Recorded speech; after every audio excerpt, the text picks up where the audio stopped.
ഞങ്ങളുടെ നാട്ടിലൊരു മലനടയുണ്ടേ, കൊറ്റനെല്ലൂർ മലനട. ഞാനും മമ്മിയും കൂടെ അങ്ങോട്ട് പോവാം.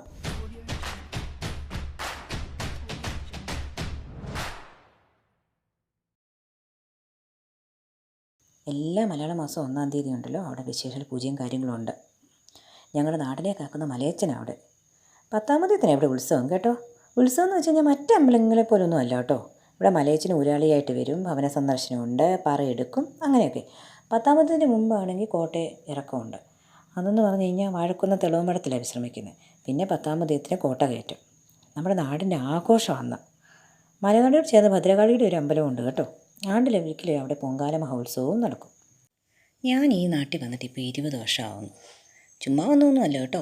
ദീപിച്ചൻ എന്നെ കല്യാണം കഴിച്ചുകൊണ്ട് വന്നതാണ്. അന്ന് എനിക്ക് അത്രയ്ക്കൊന്നും പരിചയമൊന്നുമില്ലായിരുന്നു ഇതൊക്കെ, മലയച്ചന് ഊരാളി തുള്ളുന്നതും അങ്ങനത്തെ കാര്യങ്ങളൊക്കെ. അപ്പോൾ ചെറിയൊരു കളിയാക്കലും തുനിയൊക്കെ അന്ന് എനിക്കുണ്ടായിരുന്നു. അത് മലയച്ചനായിട്ട് അങ്ങ് തീർത്ത് തന്നു. അപ്പോൾ വന്ന് 2-ാമത്തെ വർഷം ആ സമയത്ത് ഞങ്ങളുടെ കുടുംബത്തിൽ മരണം നടന്നു. ഹരിമാൻ മരിച്ച സമയമായിരുന്നു. അപ്പോൾ അന്ന് നമുക്കിങ്ങനെ ഈ കോട്ട ഇറങ്ങി കഴിഞ്ഞിട്ട് ഭവന സന്ദർശനം ഉണ്ടെന്ന് ഞാൻ പറഞ്ഞില്ലേ. അപ്പോൾ ഇങ്ങനെ മരണം നടന്നു കഴിഞ്ഞാൽ നമുക്ക് വാലായ്മയല്ലേ. അപ്പോൾ നമ്മുടെ വീട്ടിൽ വരത്തില്ല. അപ്പോൾ നമ്മൾ വിളക്കും കൊളുത്തിയില്ല. അപ്പോൾ മലയച്ചൻ ഇങ്ങനെ വരുന്ന ഊരാളി തുള്ളി വരുന്ന സമയത്ത് അപ്പോൾ നമുക്ക് കണ്ടു തൊഴാമല്ലോ. അപ്പോൾ എല്ലാവരും മുറ്റത്തിറങ്ങി നിൽപ്പുണ്ടായിരുന്നു. അപ്പോൾ ഞങ്ങൾ കണ്ടു, താഴത്തെ വീട്ടിൽ നിന്ന് ഇറങ്ങി മലയച്ചൻ ഇങ്ങനെ വരുന്നു. പെട്ടെന്ന് ഊരാളി ഉറഞ്ഞു തുള്ളി നമ്മുടെ വീട്ടിലോട്ട് അങ്ങ് കയറി വന്നു. എന്നിട്ട് അവിടെ മുറ്റത്തിൽ ആനിമ നിൽപ്പുണ്ടായിരുന്നു. എൻ്റെ അമ്മയെ ഞാൻ വിളിച്ചെന്നൊരു ആനിമേനായിരുന്നേ. എന്നിട്ട് എന്തൊക്കെയോ ഒരു ആനിമയോട് ചോദിച്ചു കേട്ടോ. അമ്മയ്ക്കാണെങ്കിൽ ഒന്നും മനസ്സിലായില്ല. അമ്മയ്ക്കതല്ല, ആർക്കും ഒന്നും മനസ്സിലായില്ല. എല്ലാവരും അങ്ങ് പേടിച്ച് മിണ്ടാതിരുന്നു. പക്ഷേ അവസാനം ഊരാളി തുള്ളി ചോദിച്ചത് ഞാൻ വ്യക്തമായിട്ട് കേട്ടു. അതിങ്ങനെയായിരുന്നു: ഞാൻ 3 പ്രാവശ്യം ചോദിച്ചിട്ട് മിണ്ടിയില്ല അല്ലേ? ഇനി അവിടെ എൻ്റെ അടുത്ത് വന്ന് പറഞ്ഞാൽ മതി. അക്കരെ മലയിലോട്ട് ചൂണ്ടി പറഞ്ഞിട്ട് ഒറ്റ ഓട്ടം ഇറങ്ങി. ശരിക്കും പറഞ്ഞു കഴിഞ്ഞാണല്ലോ, ഭയന്നു പോയി എല്ലാവരും.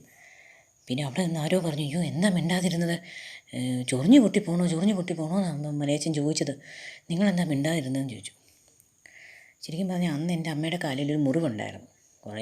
കുറേ മാസങ്ങളായിട്ട് അതിങ്ങനെ ട്രീറ്റ്മെൻറ്റൊക്കെ നടക്കുന്നുണ്ട്, മരുന്ന് കിട്ടുന്നുണ്ട്, ആൻറ്റിബയോട്ടിക് എടുക്കുന്നുണ്ട്. പക്ഷെ ഒരു പ്രയോജനമില്ലാതെ അത് കരിയാതെ ഇങ്ങനെ ഇരിക്കുന്നു. അപ്പോൾ ആണെങ്കിൽ മീനാക്ഷിയമ്മ അവിടെ നിന്ന് പറഞ്ഞു, യു കണ്ടോ, മലയച്ചൻ അറിഞ്ഞു കേട്ടോ, കാലിലെ മുറിവും കാര്യങ്ങളും ഒക്കെ കണ്ടോ, എന്നിട്ട് കുഞ്ഞ് മിണ്ടായിരുന്നല്ലോ, എത്രയും പെട്ടെന്ന് പൊക്കോളാൻ പറഞ്ഞു. മലയച്ചനൊക്കെ ചെന്ന് ക്ഷമ ചോദിച്ചു, എന്തെങ്കിലും വഴിപാടും കഴിച്ചോളാൻ പറഞ്ഞു. അപ്പോൾ അവിടുത്തെ വഴിപാടെന്ന് പറഞ്ഞു കഴിഞ്ഞാൽ നമ്മൾ കരിക്ക് കൊണ്ടുപോകണം, പിന്നെ വെറ്റ ഈ പോലെയില്ലേ അതും. ഞാൻ അടുത്ത ഞായറാഴ്ച തന്നെ ലാനിമയും കൂട്ടി കോട്ടയ്ക്കിലോട്ട് പോയി.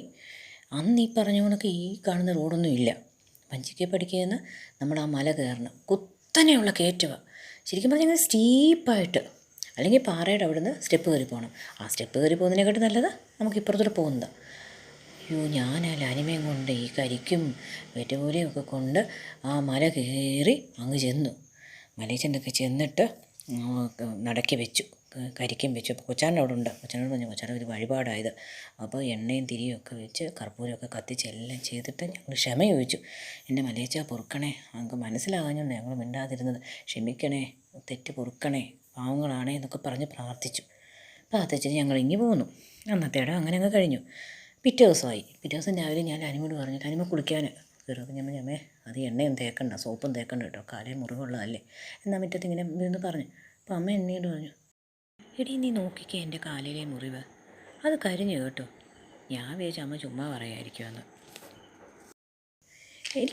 ഞാനങ്ങ് എന്താ പറയുന്നത്, ഷോക്ക്ഡ് ആകുമെന്ന് പറയത്തില്ലേ, മാജിക്കാണോ മിറക്കിളാണോ എന്താണെന്നറിയത്തില്ല. എന്നുവെച്ചാൽ അത് ചെറിയൊരു കറുത്ത പാട് മാത്രം കാണുന്നു. ഞാൻ അക്കരെ മലയിലോട്ട് നോക്കി എൻ്റെ മലയച്ചാന്നങ്ങ് വിളിച്ചു. കാരണം എൻ്റെ അമ്മ അന്ന് പറഞ്ഞ ഡയലോഗ് ഞാൻ ഇപ്പോഴും ഓർക്കുന്നു. നോക്കടി എൻ്റെ കാല് കണ്ടോ, ചൂട്ടുപോലെ കരിഞ്ഞെന്ന്. അങ്ങനെ ഒരു മുറിവ് അവിടെ കാണുന്നേയില്ല. മലയച്ചൻ്റെ ഒരു ശക്തി, അത് മലയച്ചനായിട്ട് തന്നെ ഞങ്ങൾക്ക് കാണിച്ചു തന്നു.